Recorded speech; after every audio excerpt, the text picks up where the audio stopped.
Welcome to Business Line's State of the Economy podcast, where you'll find insight, analysis, and the story behind the numbers. Hello and welcome to a new episode of the Business Line's State of the Economy podcast. Today, we have with us Mr. Arindam Ghosh, who is the partner power advisory at Nangia Anderson, India. Arindam is a management consultant by profession who has spent over 3 decades in the energy sector with a background in electrical engineering.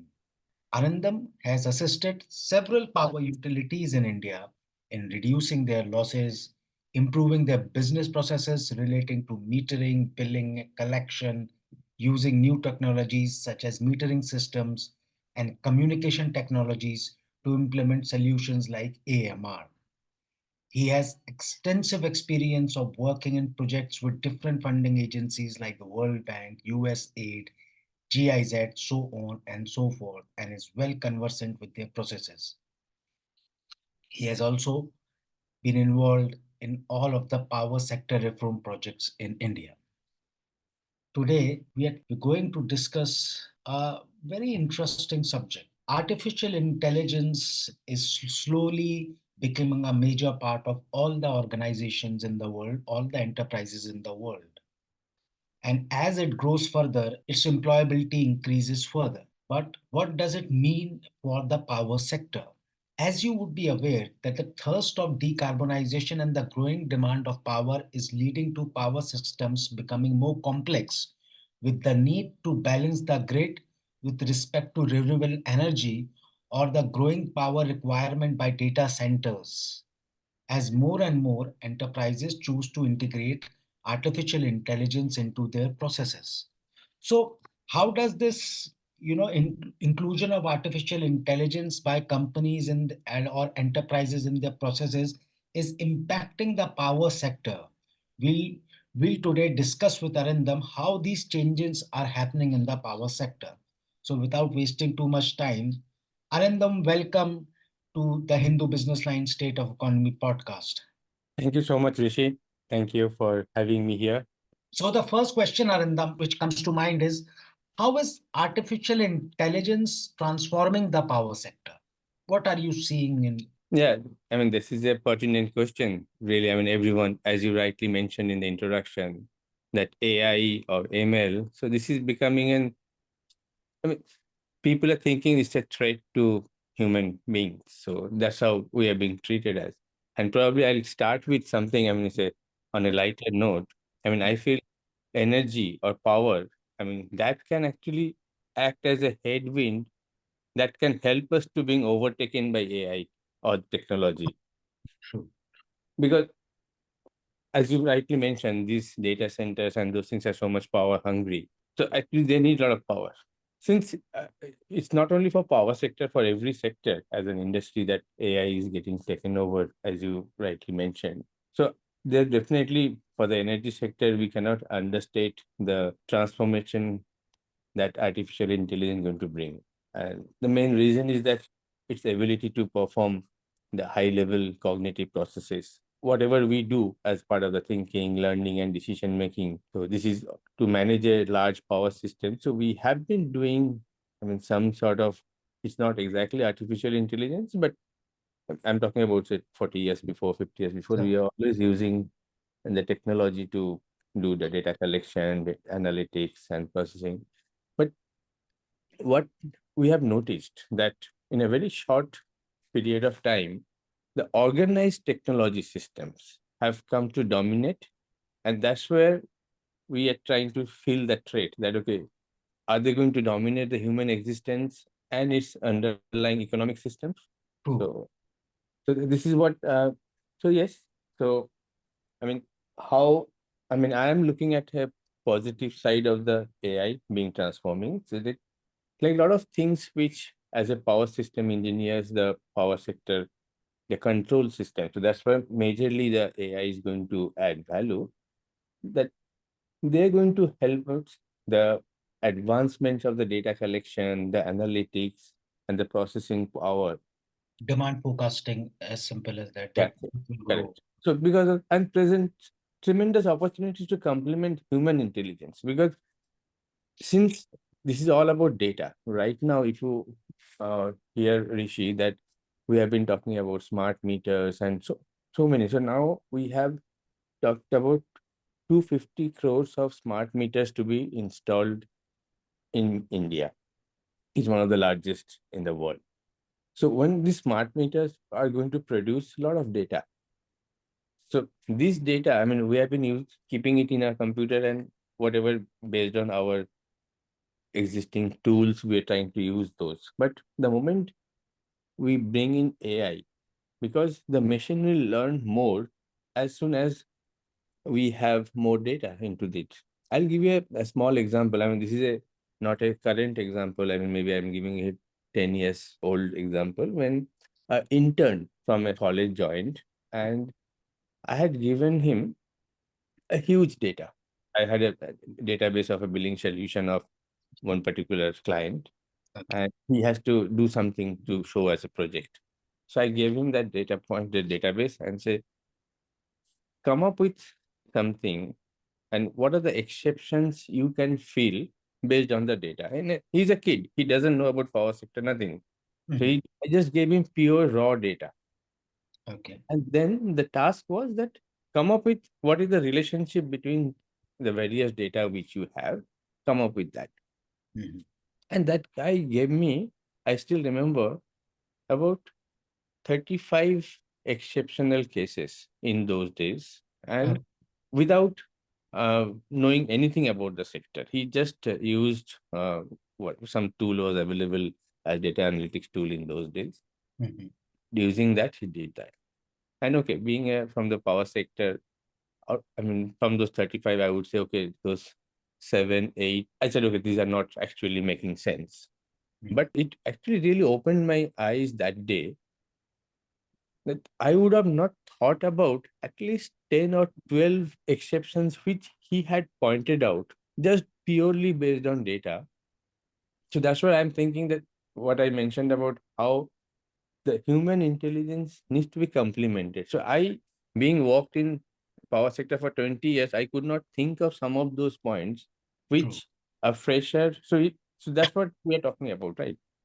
So yes, is going to transform. So if I want to specify some of the key areas where you feel that how it will be performing.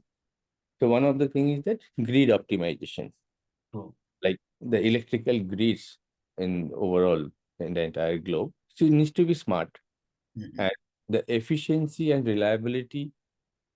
This is where AI can complement the transformation part. And one of the key area where some of the developed world has been using, not India or Africa or Middle East or Asia as well. So it's the predictive maintenance. So I mean, I'll give you an example of Singapore. Singapore had a 10 seconds power failure in first time in 6 years. Okay. And that to a power failure in a, I mean, house kind of thing. So how they maintain this kind of a thing? So they have invested in some kind of this system.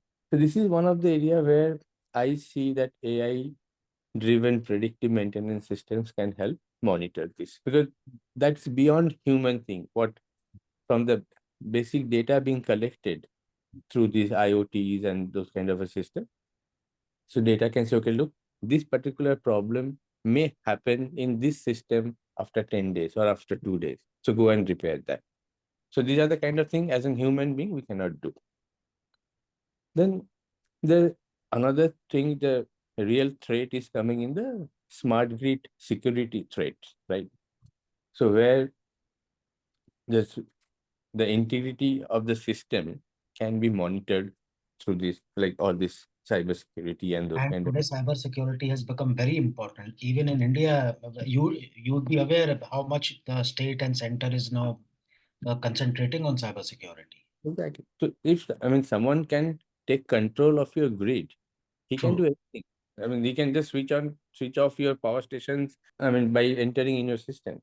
So True. this is where again it impossible for a human being to monitor such kind of a threat. So we again going to be as much as we depend on machines. So it will be.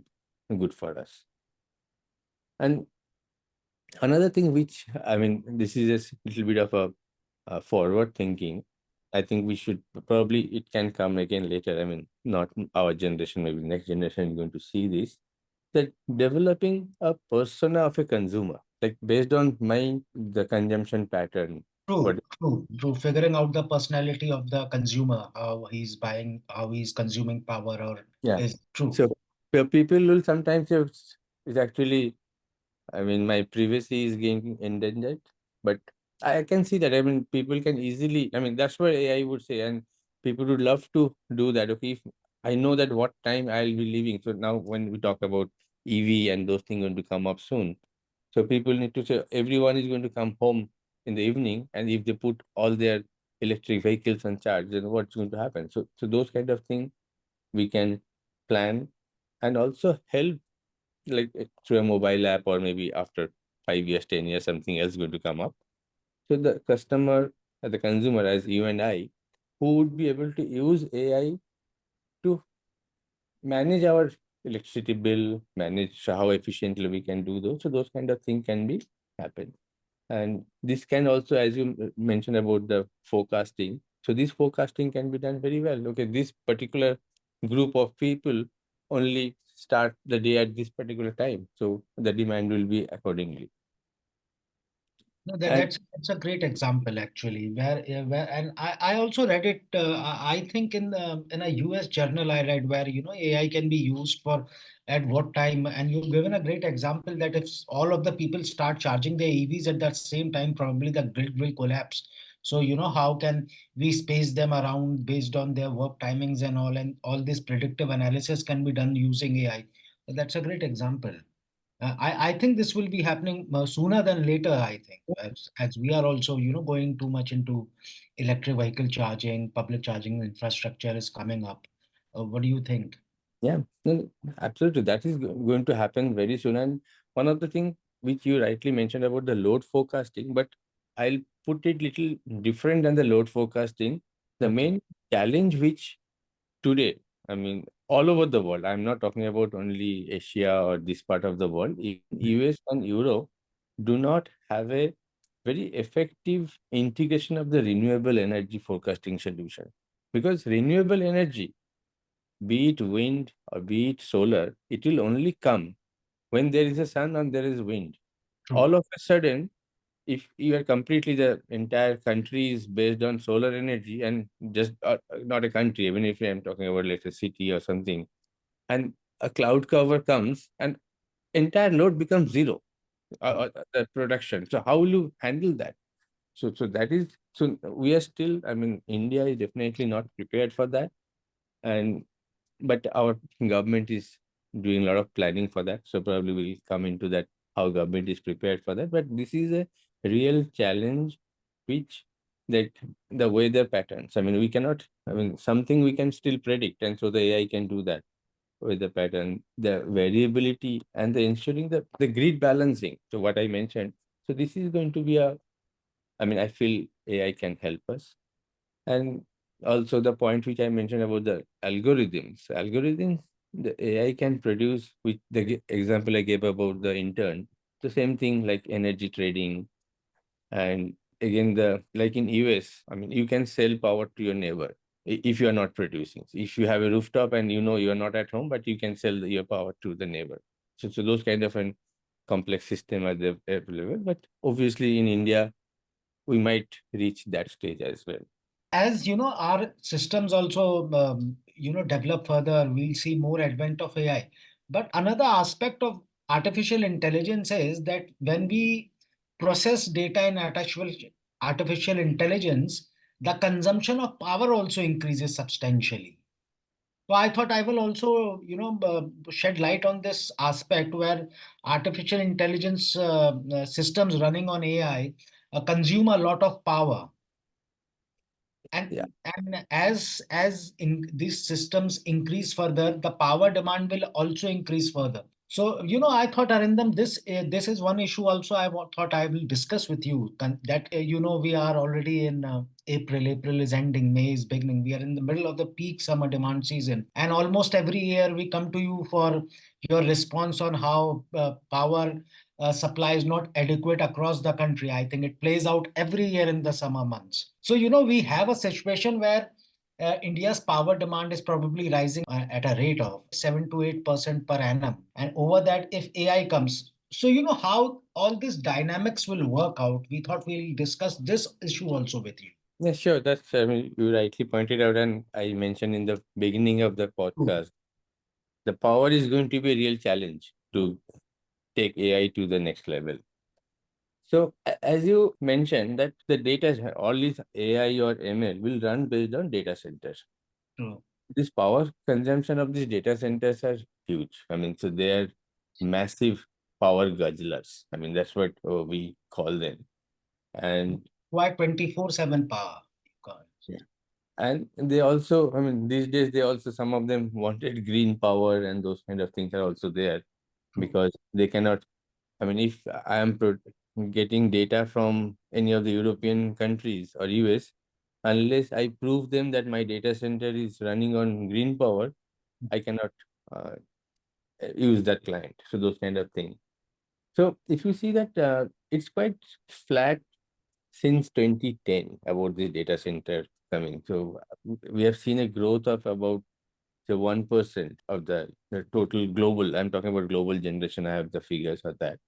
But with increasing adoption of AI, so we can see that currently the specific chips or power uses in the data is expected to rise significantly, as you rightly mentioned. And this is one of the things which I read a report which talks about it can reach 15 gigawatt of continuous demand. As you rightly mentioned, it's a 24/7 power, True. 15 True. gigawatt only for that data center by 2027. That's what the statistics says about it. And some of these are cells of these microchips designed specifically for AI. Also, I would like it is important to note that while AI systems has a significant appetite for power, they can also be instrumental in driving energy savings or other wastefulness in the various sectors. Like Okay. I read when Schneider Electric, they have predicted that AI could reduce energy consumption in buildings by 15 to 25% over the next 4 years. So this is again based on the example which I gave, that understanding the people behavior. So you can always you can be efficient on the user's pattern. And once further the optimization, the algorithm can analyze quite large amounts. So we can think about the how they can manage this amount, and in real time they can produce those algorithms, and that will definitely help us to, like, even for the data center, those power guzzlers. So they can optimize their own energy uses, the cooling system or the server utilization. So like by identifying the patterns of making intelligent predictions, so the data centers can also operate more efficiently and reduce energy. So yeah, so that's why probably I'll pause here. So to answer your question, yes, data centers are power guzzlers, but AI can also help improving their efficiencies.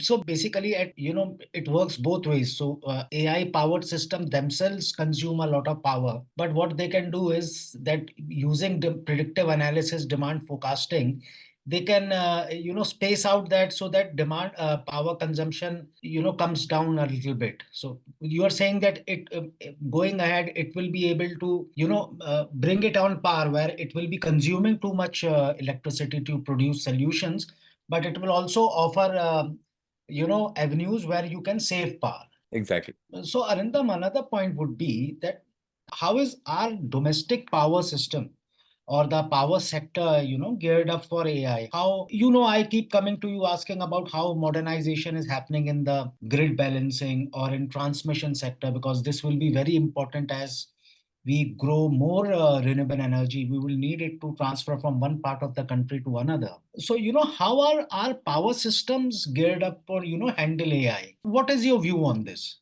I Because think you'd yes, be aware the states' power systems are still need to be developed. Some states are not putting too much investments in, ramping up their power systems. So if you'd ask you, based on an all India analysis, how are we placed to handle more AI in our power systems? yes, very interesting question on this because I mean, if you ask me, yes, being in the sector, working with the governments, I can say that yes, government is geared up for this, and they are.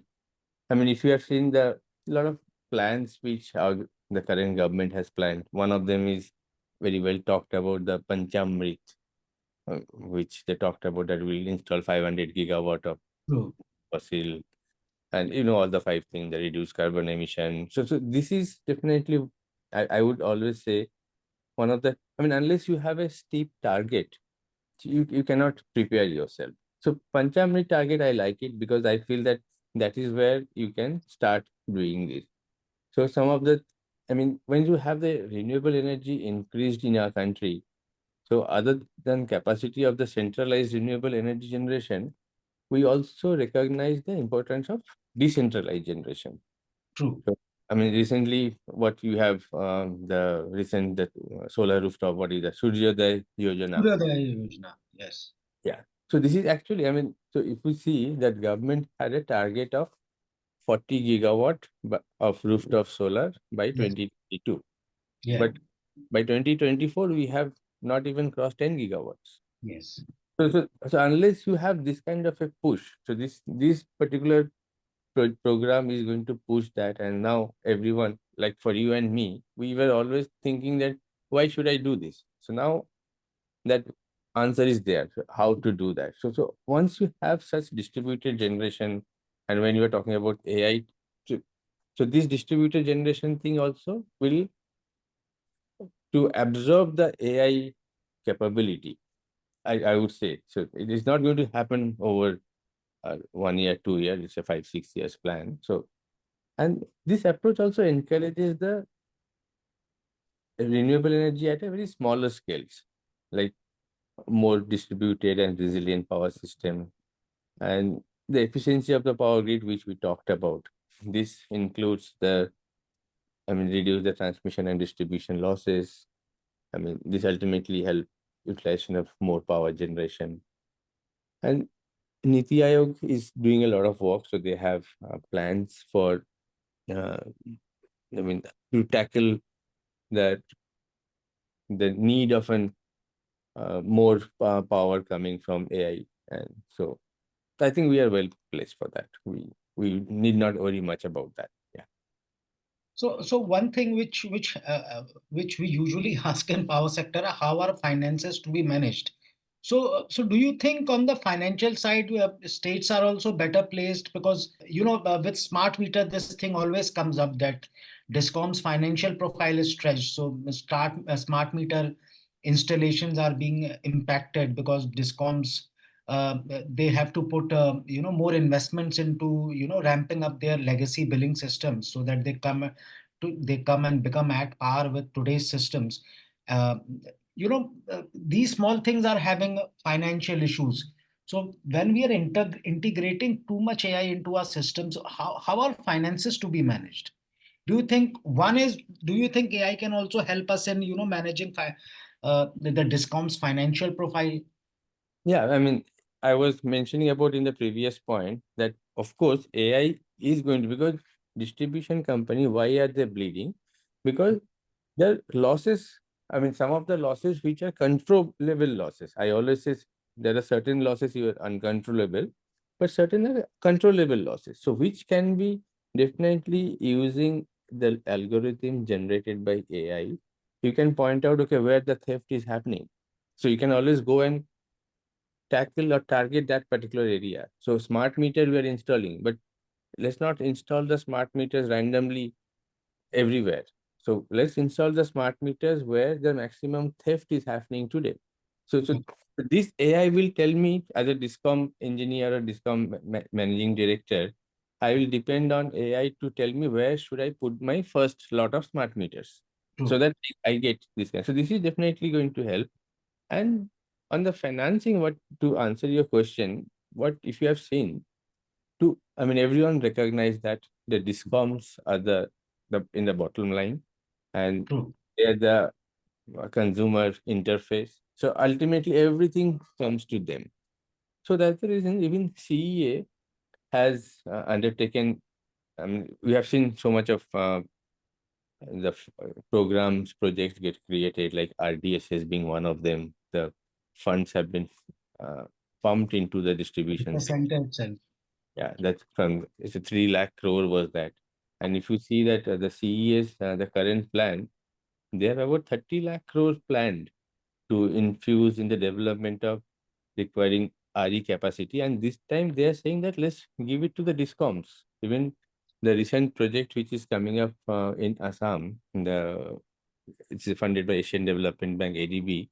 So Okay. 2,500 crores coming up for the ground mounted solar project. They're talking about solar park, but they're giving APDCL, the Assam Power Distribution Company Limited, as the implementing agency. It's not the Renewable Development Authority or those kind of things. So they want to empower DISCOM through this kind of a funds. It's a great example. So you think this can be replicated for discoms in other states where, straight away discoms are funded to maintain and run renewable energy installations? Absolutely. I mean, they are in the ground, so they know. I mean, it's very. I mean, you don't need to have the transmission system or any other system to run. So generate it there and distribute it there. So it also reduces your distribution losses, the technical losses. You don't have to take the power to a larger place. So that's another thing which we should always, and the part of the distributed renewable energy, the concept is for that only.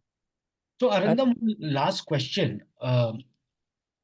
You've spoken about how AI is helping power systems and how India is also trying. You know, uh, just asking you, it's an overarching question, as in, how are we? You've already talked about how are we placed in leveraging AI. What more needs to be done, because I think you're the best person to answer this question, because you are aware of what's happening in smart meters, you are aware of what's happening in terms of laying more transmission lines, what's happening with green open access. So the sum and substance of what is happening in the Indian power sector at present, and looking at that, what more needs to be done so that the entire power system is prepared to handle AI, whether it is consuming more power or it is offering you more solutions to save power or to expand your business as a discom. What needs to be done so that we are prepared for this AI revolution here? I mean, I'll give you my personal view on this because this is a very open-ended question that I many know, people I understand it's really technical and open ended. So think differently. People can think, but as I mean, to summarize the point which we all discussed, that the transformative potential of AI in this sector is vast. So there's no doubt about it. So how do we effectively utilize that and makes it more efficient? Like discoms, as you, I mean, they're not using AI to the best. I mean, they have the system, they have smart meter, they have billing solution, they have ERP, but are they really utilizing them? So if you ask me what needs to be done, yes, this is one of the area where everyone needs to take help of AI. AI is not going to take away your job. So that concept needs to be completely eliminated from our that's mind. great you brought this up, because this thing will also go up in power sector, that power sector government employees will think that their jobs are at stake. That's good you brought this up. It is not going to happen because what I'm saying that some of the things which as a human being you are not able to do, but you already have the tools present in your system. Let's use this. So if you put more data into the system, that if the data becomes accurate, the machine will learn the data more better. And then all these forecasting for be it demand forecasting, be it consumer level data or renewable energy forecasting. So everything will be accurate if you put the data in the system. So we have all the system IT solutions, IT implementation present in the discom level at the grassroots level, but we are not utilizing them. So that's one of the area I would urge people to start using them. Like even if you, whatever push can come from center, but it has to be, the intent has to be from the ground level. See, Niti Aayog has been doing a lot of things. So they're, I mean, conducting proof of concept, and some of the AI projects they are trying to sponsor that. Okay, so like to, and if you see the numbers which you talked about, the global industry 4.0 market is valued about more than $50 billion. True. And it's projected that is going to be $200 billion by 2028, where out of 200 billion, AI is going to be about 8 billion Okay. in by 24. So this is one of the, so embracing AI technology and fostering innovation, we can create a future where the power infrastructure is optimized, and of course the environmental impact has to be minimized. So we talked about the climate change, everyone talks about it, and how we can utilize AI to minimize some of those impacts, the climate change impact. We cannot say make it zero, but how can we minimize them? Thank you so much, Arindam. You agreed to be part of this podcast. The kind of experience you have on the ground helped us. There are not many people who can ably talk about how Indian power systems fare in AI. So thank you so much, for agreeing to talk about such a complicated subject and simplifying it. Thank you so much.